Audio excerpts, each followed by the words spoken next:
En El Mostrador Podcast, debate y conversación para comenzar tu mañana. Al Pan Pan, con Mirna Schindler. Entrevistas con los actores de hoy. El Mostrador, el poder de la independencia.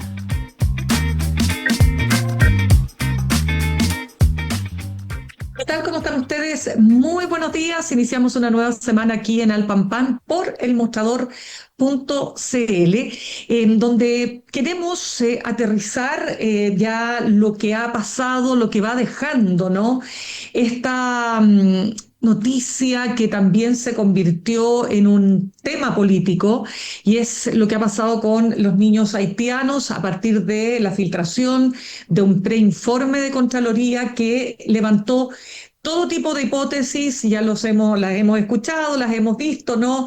Desde tráfico de niños hasta tráfico de órganos, y finalmente el propio ministro de Defensa decía, Fernando Barros, que en realidad aquí no había nada de aquello, sino que un gran desorden. ¿No es así?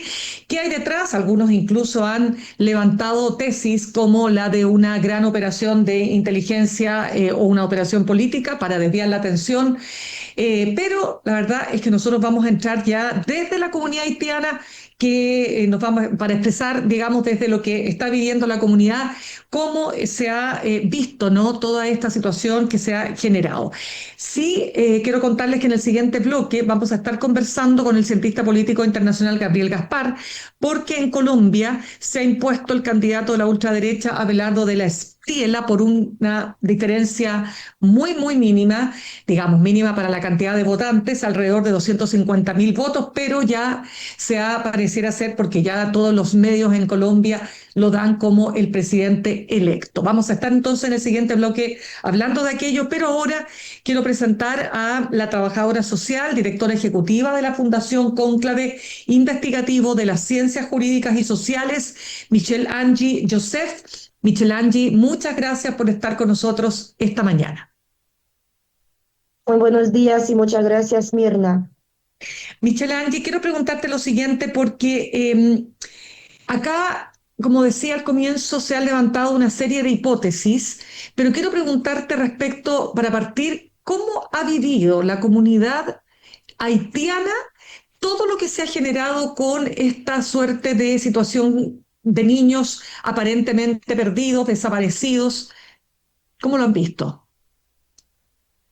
Dentro de la misma comunidad agradecemos el espacio para poder también conversar, porque hemos recibido esta alerta comunicacional como también una alerta social en contra de las personas haitianas que estarían relacionadas con redes de tráfico de órganos, tráfico de menores, redes de violencia sexual hacia la menor, hasta lo peor.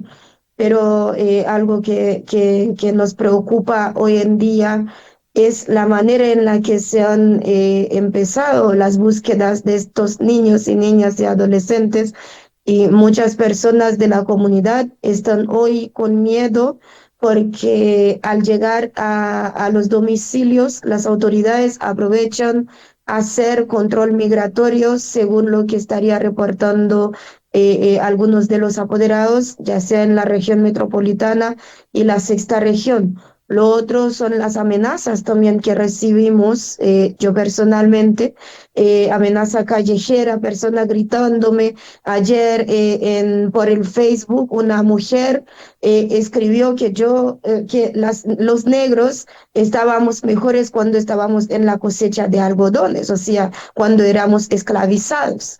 Estos son los tratos que estamos recibiendo como feedback después de esta campaña en búsqueda de niños que todavía no sabemos quiénes son.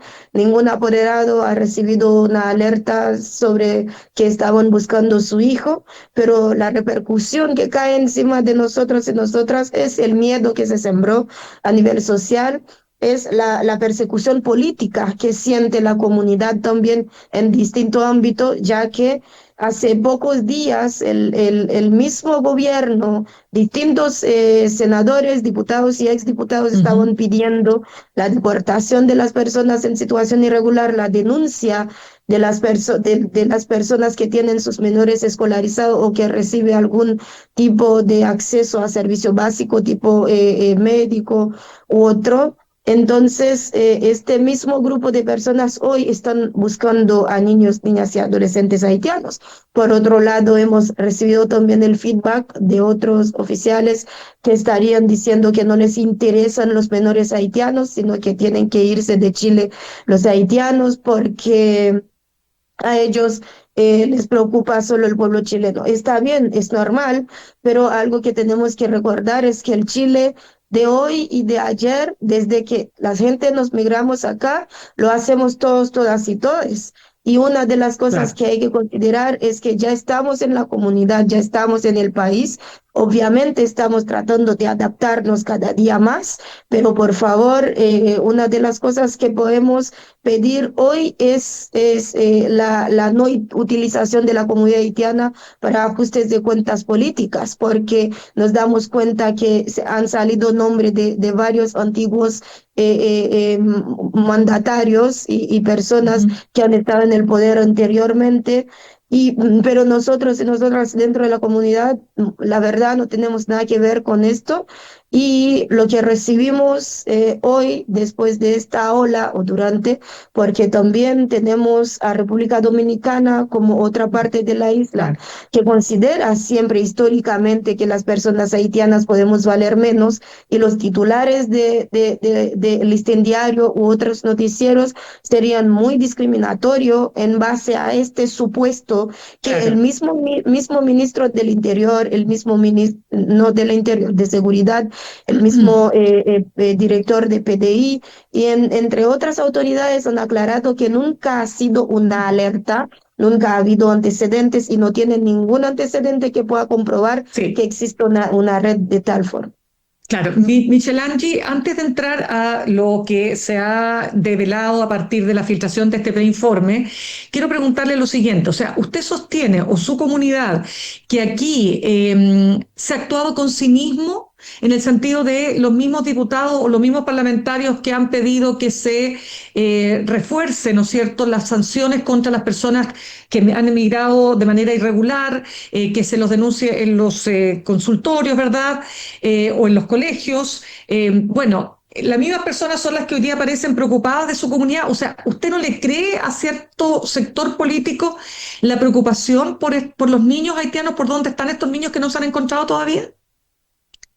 La cosa, Mirna, es saber cómo ha sido el mecanismo de búsqueda de estos niños, porque hace menos de 5 días ya han dado con el paradero de más de la mitad de de la lista prevista, que han sido 64. En un titular vi que encontraron 41 y se siguen encontrando niños. Entonces, ¿cuál ha sido el mecanismo de búsqueda? El mismo senador Bianchi hizo una denuncia, o sea, un video para decir que vio un grupo de negros y para él eran haitianos y le sembró sospecha y también tiene miedo en que estos niños puedan invadir el sistema de educación y de salud en Chile, pero él hoy se muestra muy preocupado por esos mismos niños. Entonces, aclaremos cuál es el paradero. Entonces, quieren utilizar estos mismos niños migrantes para hacer pelea política, quieren ajustar algo, o realmente hay una sensibilidad por las niñas. Y yo voy a reiterar acá, si queremos buscar, si queremos proteger, si queremos acompañar a la niñez, acompañemos, busquemos y protejamos a toda la niñez en Chile. Y no nos enfoquemos solo en 30 o 20 niños haitianos que todavía estarían en el territorio chileno, Correcto. según lo que dicen los antecedentes, y Sí. hay que buscar también el mejor mecanismo para dar con el paradero de ellos.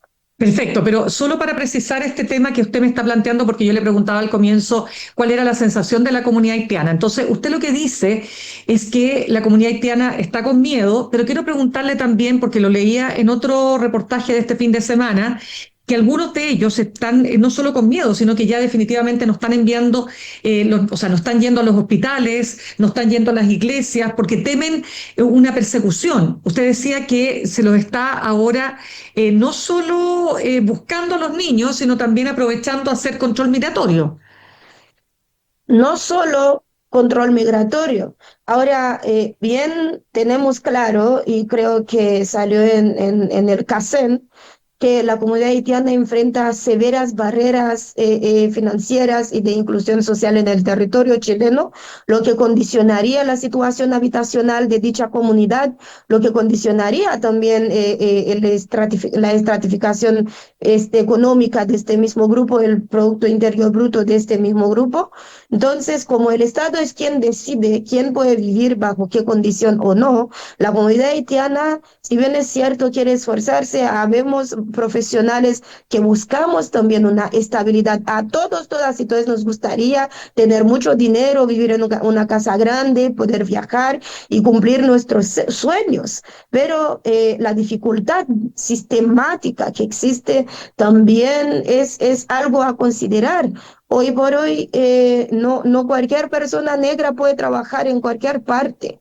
No cualquier persona negra puede acceder a cualquier parte en el territorio. Entonces, el miedo, la comunidad tiene miedo, se está sintiendo apuntada porque muchos también han comentado que en sus trabajos sus jefes y sus colegas de trabajo levantan el tema confirmando, o sea, como una afirmación, como algo ya claro, que los haitianos estarían traficando niños. Y como le digo, reitero que a mí me llegan amenazas, me llegan discursos de odios y de racismo, y levantando también el tema de la esclavitud, que hace mucho tiempo sabemos muy bien que no debería haber existido, Claro. existió. Pero hasta el día de hoy hay muchas personas que se creen con la Ujú. licencia de seguir utilizando el racismo, Claro. la discriminación y el proceso de esclavitud para dirigirse a personas.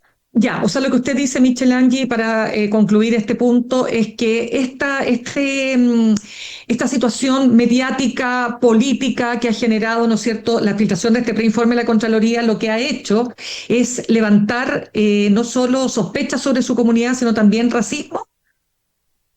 Así es, porque los comentarios son evidentes, además también los prejuicios. Las personas, consideremos el caso de Joan, cuando se hizo también un escándalo mediático, cuando los noticieros no han sabido qué pasó con Joan, han puesto en varios titulares que mujer haitiana abandonó a su hijo, y hasta el día de hoy, como nunca hubo una claridad, como el caso de Joan, no ha tenido una sentencia Mm. masiva, o sea, no se ha visibilizado que Joana era inocente, que nunca abandonó a su hija, sino que sufrió un robo. Hasta ahora las personas están considerando que las mujeres Claro, haitianas no queremos a nuestros hijos, nos quieren relacionar con indolencia. Y es algo que no existe dentro de nuestra comunidad, ¿me entiende? Ciertas perfecto. personas pueden cometer sus errores, pero decir que una persona no quiere a su propio hijo, consideramos también que es algo con muy ligero, que las personas podrían decir. Y esta campaña comunicacional política ha generado discursos de odio, comentarios racistas, clasistas, comentarios aporofóbicos, donde muchas personas se dirigen con tanto odio porque creen que realmente han desaparecido niños, donde Ya. el mismo Estado ha dicho que aquí no se ha descubierto casos de niños desaparecidos. Perfecto, entremos entonces en ese punto. Yo quiero preguntarle lo siguiente, porque yo creo que es importante para todos acá en Chile que primero conozcamos cuál es la realidad de Haití. O sea, usted ha dicho en reiteradas entrevistas, ¿no? Que por supuesto que los padres y madres quieren reunificar, o sea, reencontrarse con sus hijos, ¿no? Entonces, ¿ese es cierto, es verdad, como ha sostenido un sector, que se flexibilizaron las visas de reunificación familiar para lograr efectivamente que se concretara a partir de todas las dificultades que hay en Haití? Mirna, hay personas haitianas que han esperado por más de 2 años la aprobación de la visa de reunificación familiar. Así no es, no ha habido flexibilización en la entrega de ninguna visa. Mientras vayan necesitando más documentos, el servicio va solicitando más documentos.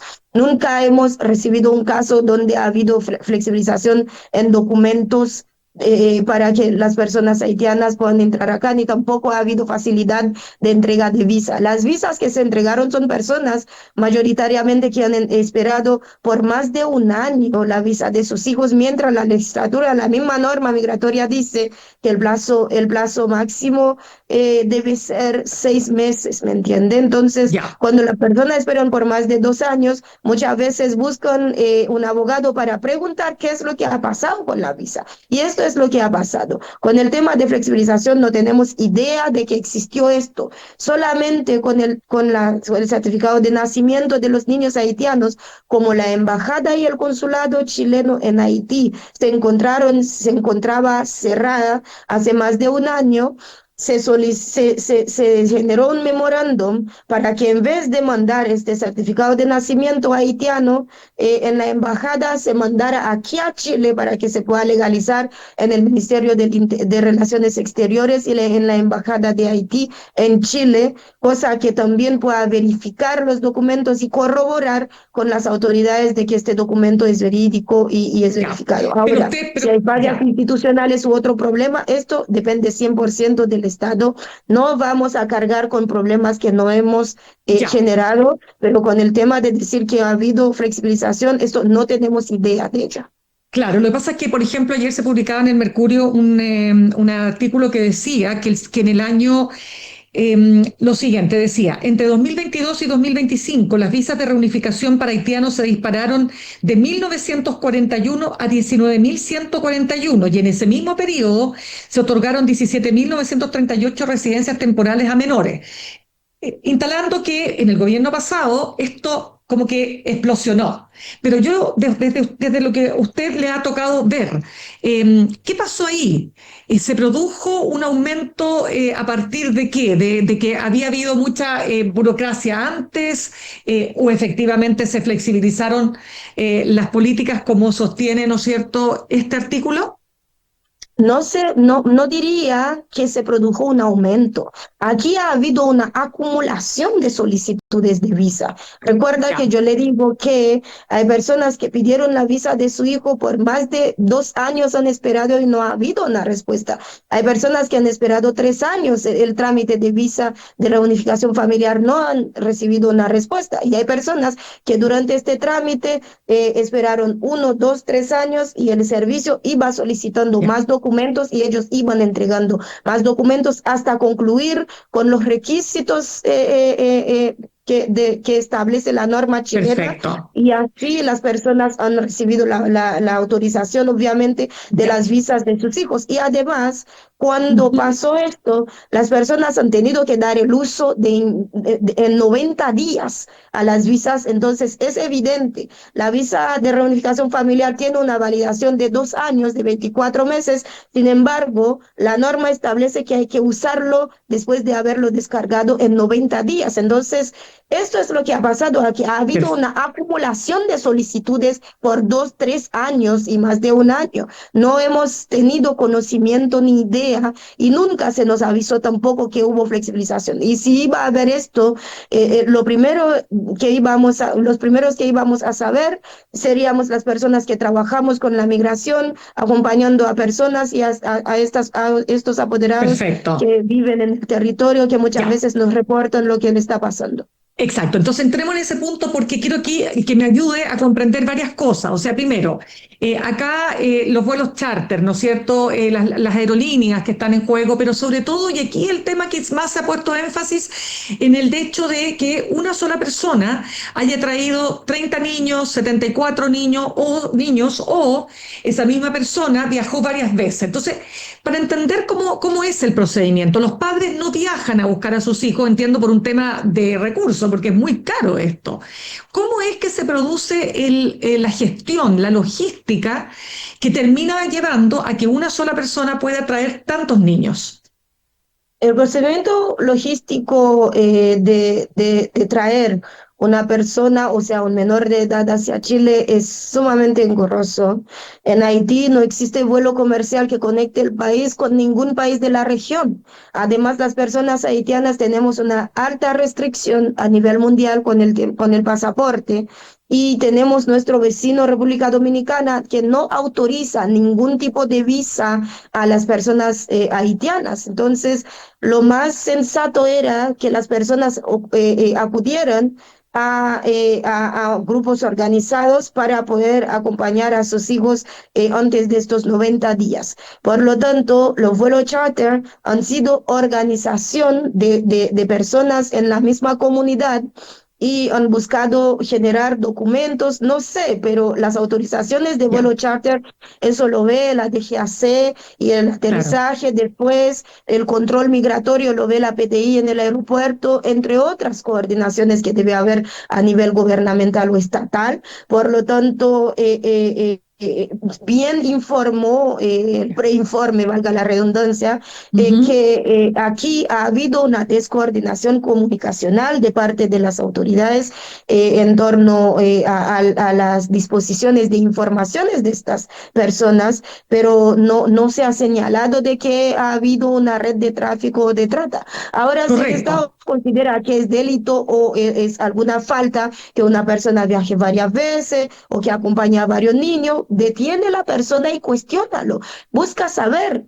¿Me entiende? No suponer cosas que hoy en día nos perjudica a nivel de toda con la comunidad, a nivel mundial, a nivel regional, mientras las responsabilidades podrían ser individuales, no pueden ser masivas. Y lo otro es que un pasaje para salir de Chile, ir a buscar al niño y luego volver acá con él sin tener ninguna visa de la región es algo casi imposible. Entonces los padres se han coordinado entre ellos y ellas. A veces una persona pide a otro en el vuelo que por favor acompañe a mi hijo porque yo no lo puedo ir a buscar. Entonces, si quieren investigar más profundamente, que busquen más información a través de los apoderados, a través de las personas que han acompañado, a través de las agencias, y entre otras. Pero cargar esta narrativa con la comunidad, encontramos la verdad que esto es más de lo que debería ser. Perfecto. Entonces, lo que usted está diciendo acá es que al menos desde la comunidad, y eso es lo que quiero preguntarle fundamentalmente, Michelle Angie, si usted asume que parte de aquellos apoderados que trajeron a los niños pudieron a lo mejor aprovecharse de esta situación, cobrar, generar un cierto tráfico en ese sentido, ¿no? No de trata de personas, pero sí aprovechándose de la vulnerabilidad, usar esto como un negocio. Yo no, nunca lo afirmé, no afirmé esto. No, no, le pregunto si usted lo descarta. Yo no lo puedo descartar tampoco porque no he ido a buscar niños ni he necesitado que me traigan un niño. Lo Ya, que pero lo que usted sí, sí, el descarta es que gobierno, estos niños hayan, perdone, lo que usted sí descarta es que estos niños hayan sido traficados en el sentido de que estén en un lugar no en relación, o sea, que no estén en la casa de sus padres o de sus tutores legales. tampoco lo descarto, Mirna. Lo que sí digo es que el mecanismo de búsqueda del paradero de estos niños tal vez ha sido mal hecho el procedimiento porque en 2 días ya han encontrado más de la mitad del paradero de estos niños. Y tal vez si hubieran contactado a la comunidad, las organizaciones que trabajamos con la persona, con los apoderados, con la persona que han acompañado, se hubiesen dado con el paradero de estos niños. Pero yo aquí no puedo descartar nada Ya, porque no es un proceso investigativo, no ha habido cierre de la investigación. Pero como las autoridades dicen, y yo lo voy a reiterar acá, no ha habido denuncia ni por parte de nuestra organización, no hemos recibido denuncia. PDI ni Carabineros ha recibido denuncia. La misma Embajada de Haití en Chile ha publicado una nota también de que no ha recibido denuncia y todas esas personas nos hemos dispuesto a que si alguien de la comunidad estuviera buscando a su hijo, no lo ve, que por favor contáctese o repórtese ya. para recibir ayuda. Eso no ha pasado hasta ahora, es que alguien de la comunidad se haya acercado para decir, mi hijo fue secuestrado. Eso es, esto no ha pasado hasta ahora. Ya, entonces, otra pregunta adicional. ¿Es efectivo entonces que aquí también se ha producido otro fenómeno y es que ha bajado mucho la cantidad de haitianos que ha vivido en Chile? Porque fíjese que el censo del 24 hablaba de un estimado de una baja, quiero decir, de 188.000 a 90.000 personas haitianas viviendo en Chile. Es decir, se empezaron a ir familias haitianas y eso también podría explicar que algunos de estos niños no están habidos porque ya no están en Chile.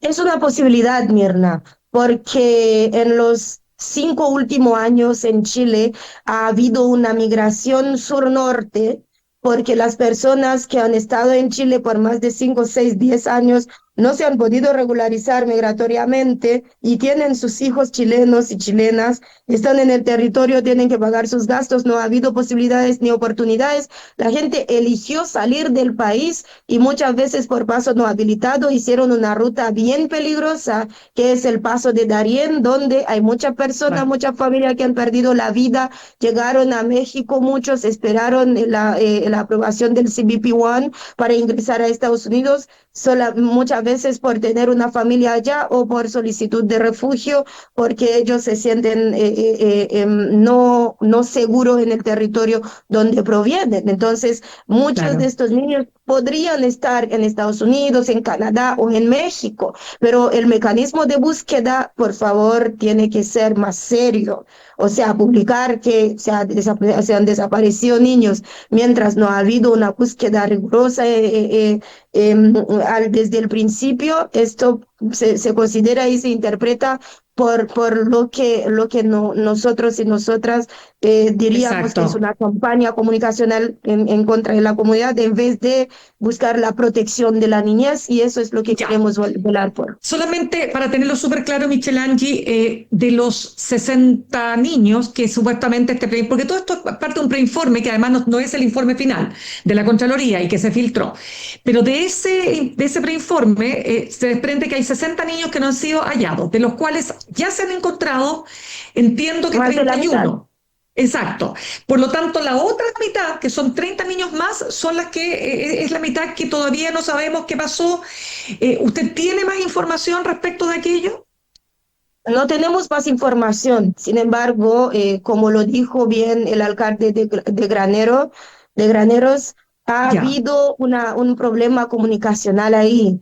Si el Estado que buscó, o el grupo, o el comité que busca a estos niños se comunican con los municipios, podría ser más fácil encontrarlos, ¿entiende? Pero no ya. tenemos antecedente de dónde están esos niños tampoco, pero si se buscan de manera rigurosa, más minuciosa y con las partes ya dispuestas, como los gobiernos territoriales, los gobiernos locales, tal vez puede haber más casos que encuentran niños. De hecho, Correcto. el otro día el alcalde de Estación Central, según lo que leí en los noticieros, encontró como más de 30 niños. Entonces, Mm. eh, buscarlos, Claro. pero más seriamente.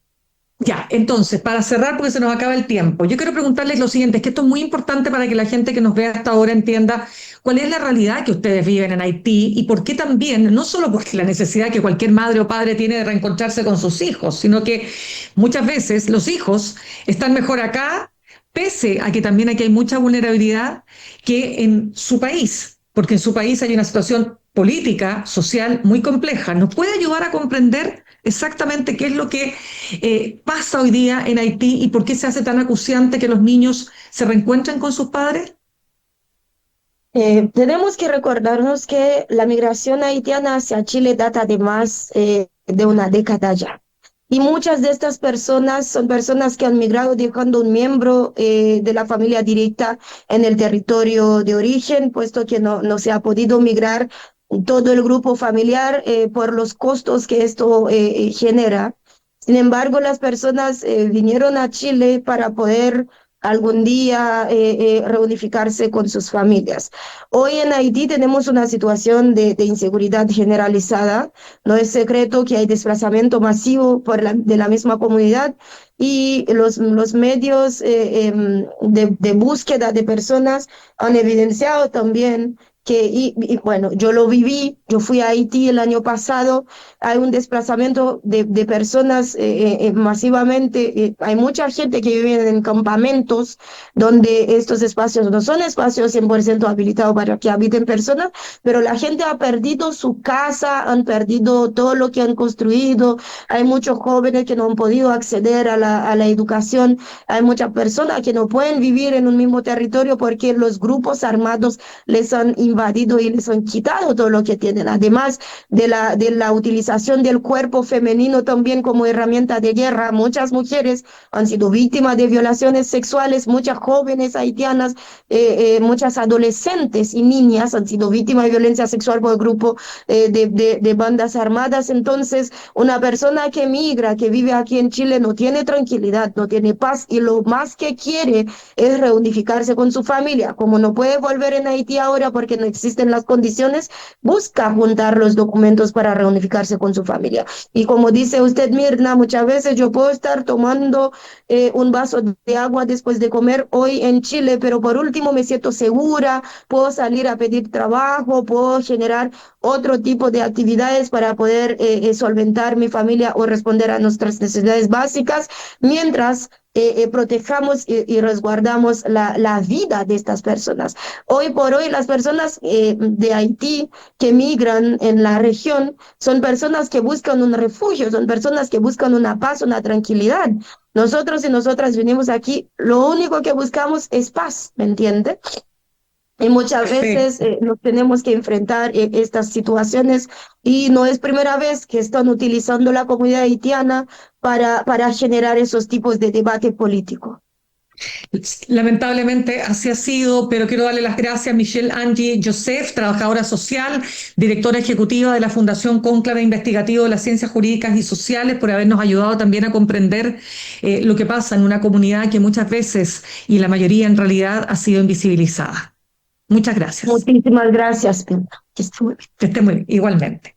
Nos vamos al corte y al regreso vamos a estar hablando de lo que ha pasado con el triunfo de la ultraderecha en Colombia, Abelardo de la Espriella, los alcances que esto tiene con el analista internacional Gabriel Gaspar. Ya volvemos. En instantes, una nueva entrevista en Al Pan Pan con Mirna Schindler por El Mostrador Podcast, el poder de la transparencia.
En El Mostrador Podcast continúa Al Pan Pan con Mirna Schindler, la conversación que buscas para comenzar tu mañana.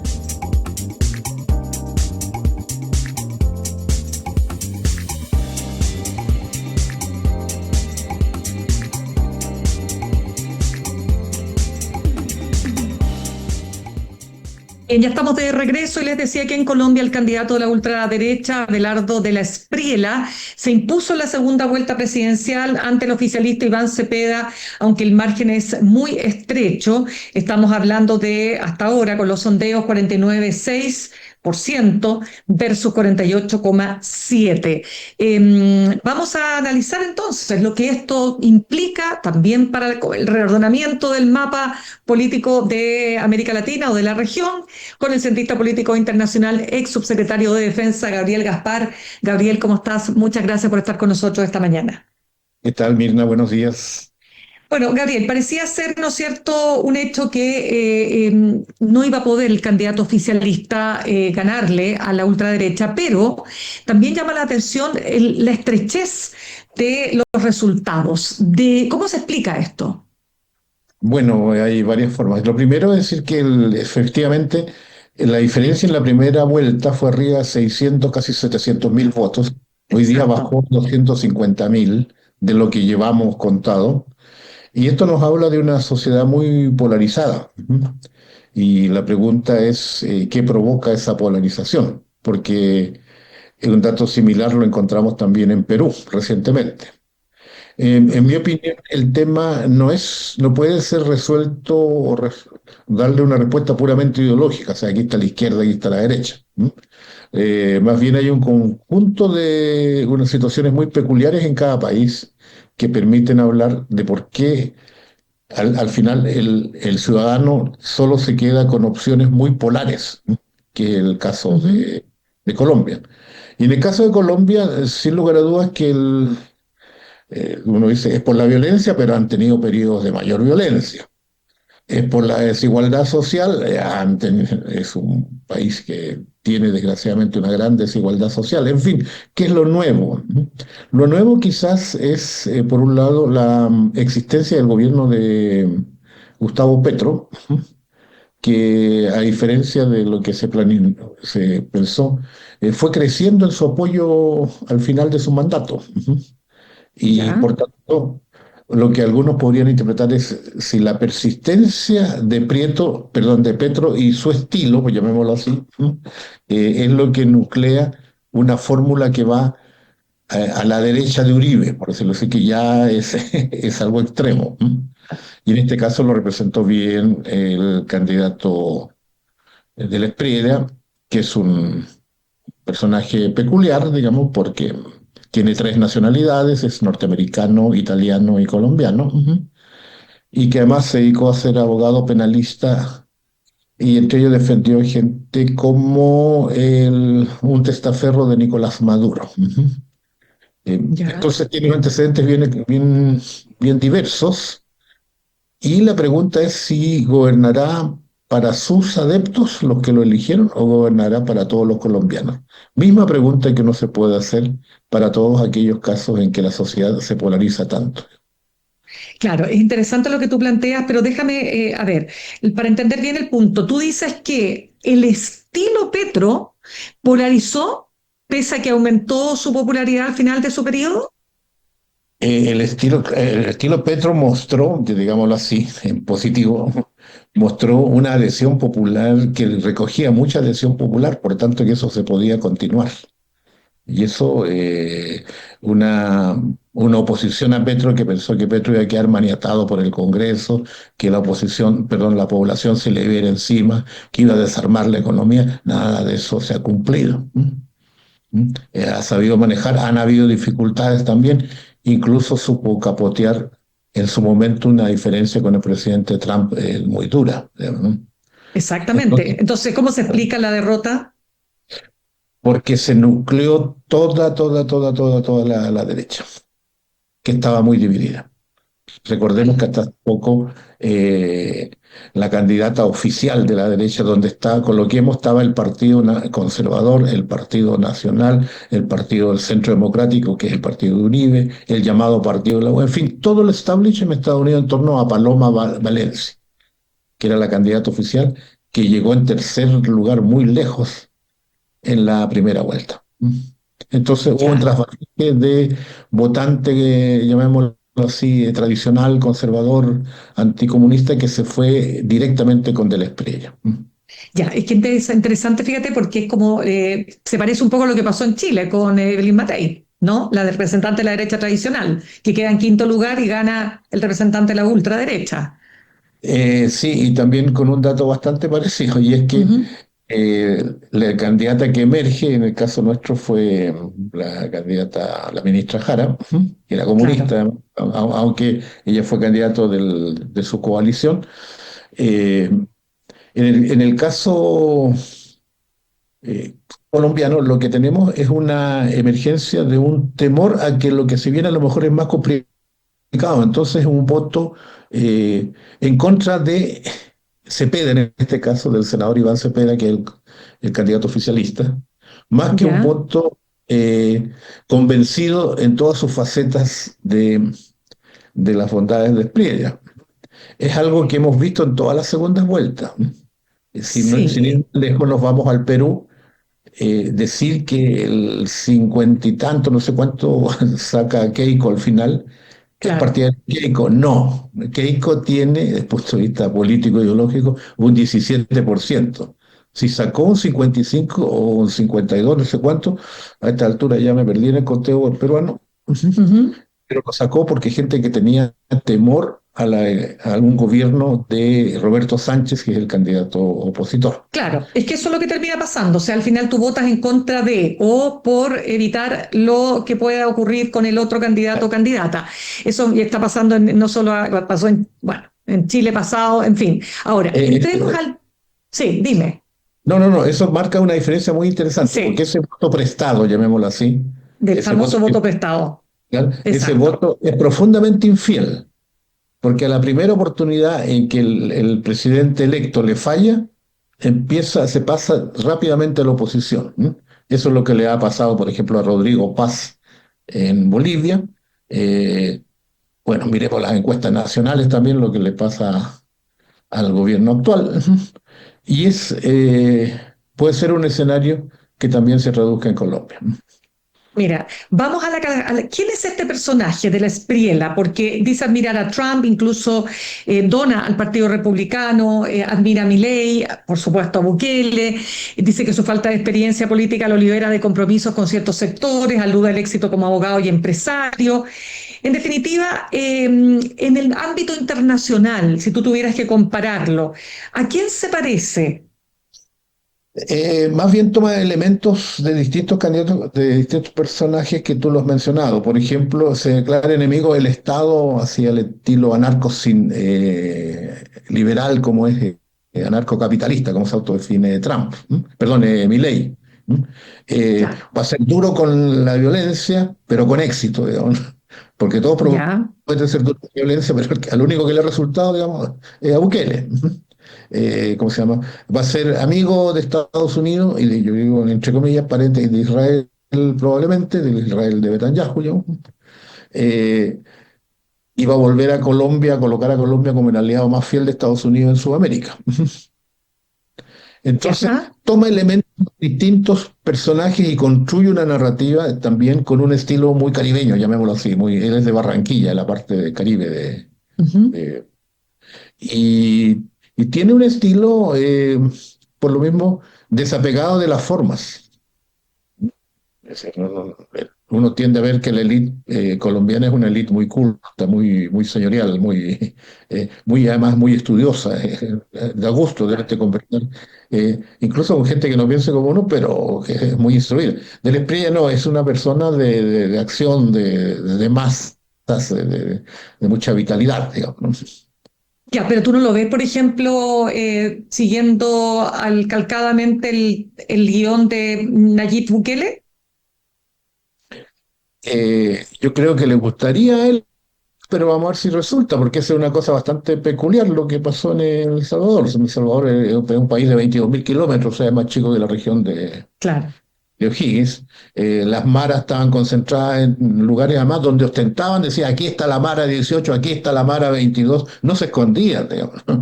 Era tal el desafío y el control de territorio que tenían, de manera que rodearlo fue muy fácil. No fácil, digamos, pero fue más fácil que cuando están dispersos y anónimos en el corazón de la población pobre de las ciudades, digamos. Entonces, claro. tiene elementos que saca de uno y de otro y al mismo tiempo crea este estilo que es muy Bolsonaro también de identificarse con lo patriótico, lo nacional, digamos. Por eso se llama Juntos por la Patria su coalición. Ahora, Mm. la pregunta es ¿con quién va a gobernar? Ya. ¿Cuáles van a ser sus militares, sus ministros? ¿Cuál va a ser la... ¿Qué pasa si en los 3 primeros meses, para hacer alguna comparación nacional, no logra avances significativos? Y ese es un problema, porque la lucha contra la violencia en un país que además lleva desde los tiempos del coronel Aureliano Buendía, más o menos, estamos en situaciones de conflicto. No creo que en 3 meses se vaya a resolver. Sin embargo, él ha señalado que va a ser su primera prioridad. Otro factor que también sería muy disruptivo, creo yo, es que hay un elemento eh, que sobre todo es muy fuerte en mi ley, que es el insulto a la oposición, ¿no? Mm. A todo el que discrepa con él, cosa que no lo hacen otros. Porque una sociedad polarizada, al extremo de lo que está llegando, si más encima se le une la descalificación, eso puede llevar a tirarle más benzina a la hoguera que agua. Dime una cosa, en el plano económico también tiene muchos parecidos, por cierto, a los gobiernos más de ultraderecha, ¿no? Que es esta reducción del gasto público, estos recortes tributarios, una ofensiva para reactivar, está bien, la economía todos la quieren reactivar sin duda, pero a partir de, ojalá, minimizar el rol del Estado. Él Sin dice que plantea, Estado, claro, claro. exacto, o sea, el Estado en su mínima expresión, plantea crecer al 7% anual, ajustar el gasto fiscal en cerca de 19.000 millones, en fin, reducción de la carga tributaria a las empresas, o sea, es como, de nuevo, es un guión Es, clásico. ¿Le irá a resultar?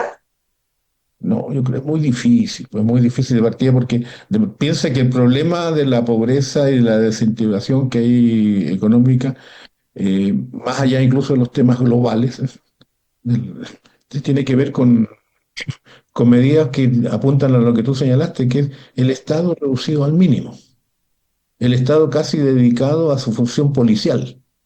¿Mm?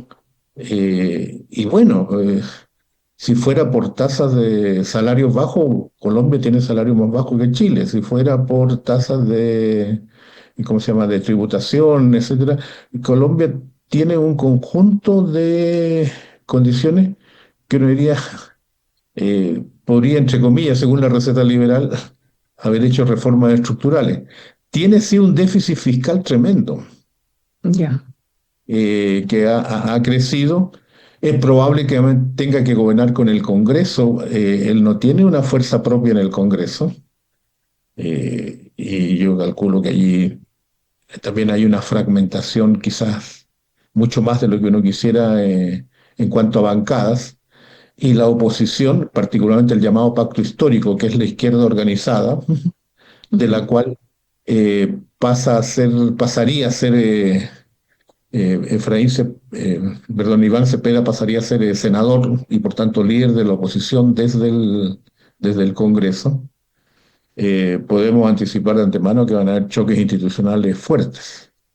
Para hablar Correcto. positivo, porque todo parecería que Ya. es muy negativa, yo diría positivo que por lo menos hasta la fecha, en Colombia, pese a todas las contradicciones y dificultades que hay, el sistema político, con todo lo remendado que está, permite resolver los conflictos. No como en el pasado, que los conflictos se resolvían a balazos. Sí, no Segundo, hay que olvidarlo. claro, lo cual dice, "Buah, es una democracia que solo sirve para elegir". Bueno, pero es algo, porque antes ni siquiera para eso.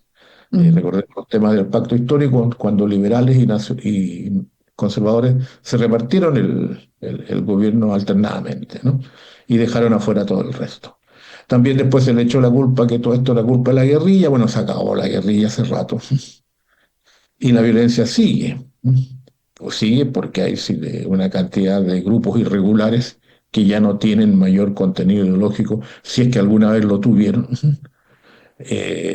Y también ha surgido una serie de mafias directamente, que ya no pretenden tener ningún discurso ideológico, sino siempre como el cartel del Golfo, en fin, los urabeños, muchos de los cuales están metidos hoy día en nuestro país, digamos, están operando acá. ¿Mm? Ya. Entonces, el- ojalá, ojalá, digamos, que la democracia se consolide, pero eso habla de un tema que yo diría que es mayor, y es que Ujú.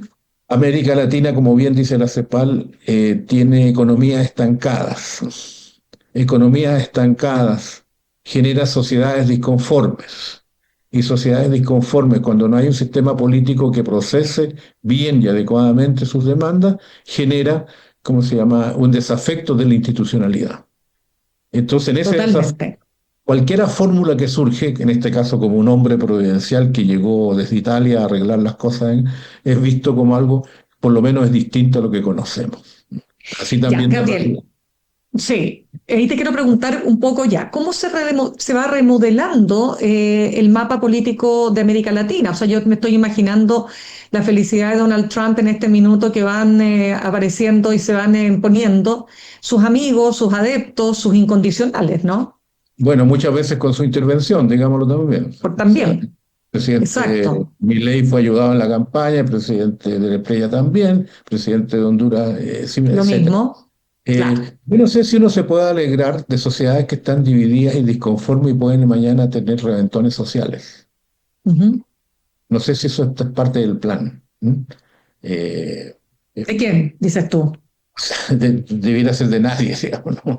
Mm. Porque, pero prever que porque se ganó por 200.000 votos, ¿no?, en un país de cerca de 50 millones de habitantes, se va a tener una sociedad estable cuando hay violencia, cuando hay situaciones de desigualdad social durísimas. Pensar que va ahí llegó la estabilidad. Claro, si llegara un gobierno que convoca a la oposición a buscar los acuerdos básicos, a desarmar la guerra ideológica y de palabras, ¿cierto? Que bueno, Mm. pero no somos cantones suizos, que yo sepa. Ya, o sea, tú dejas ahí un stand-by. Vamos a ver cómo efectivamente se va no, y te pregunto por la alianza interregional, pues entre los países que tienen liderazgos afines. Sí, liderazgos afines, pero los países no tienen liderazgos de personas exclusivamente, tienen intereses nacionales que dirigen. Ya, Por ejemplo, un país no va a fijar su política con otro porque es tan amigo el presidente con su vecino, son del mismo partido, pero los intereses nacionales sí son divergentes.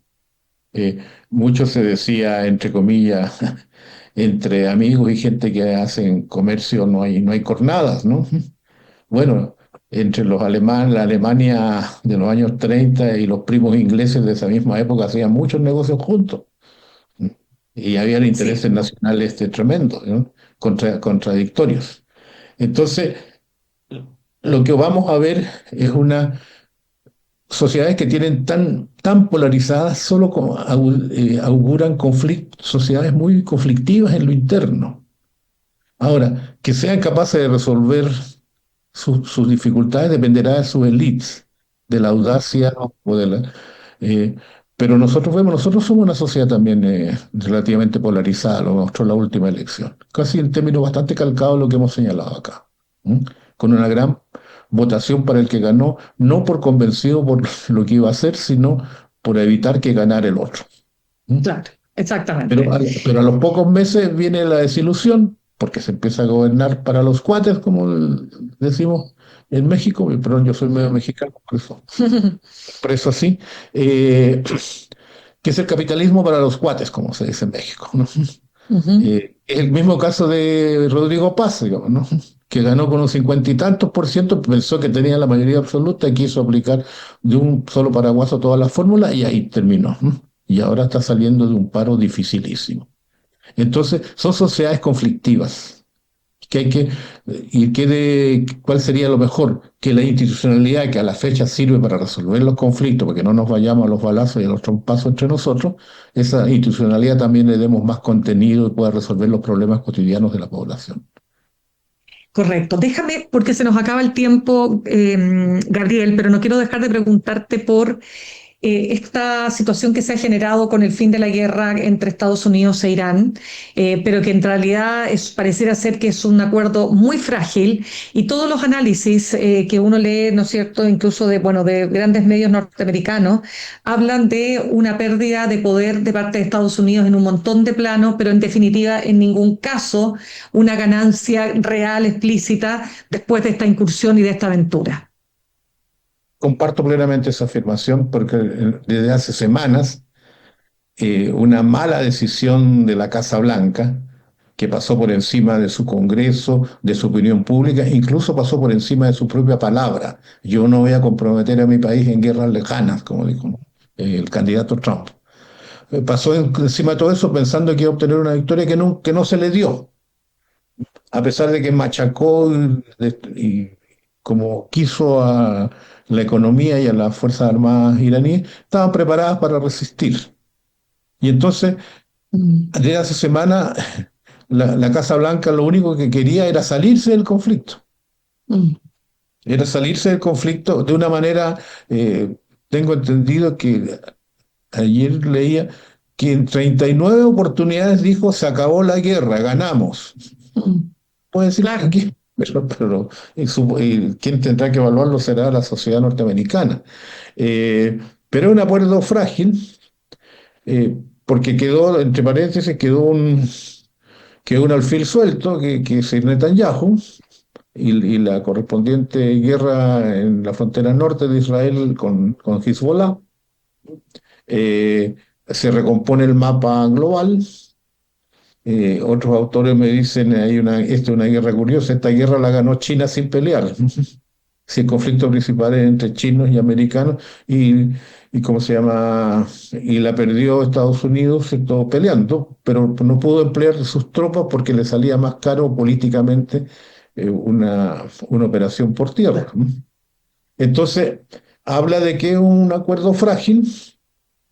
Habla también de la importancia de armas no bélicas, como el estrecho de Hormuz y el tráfico del petróleo, ¿m? Que va a tener, que no va a tener, ya tiene consecuencias. Todos los chilenos pagamos los jueves en la mañana las consecuencias de la guerra en Irak, en Irán, perdón.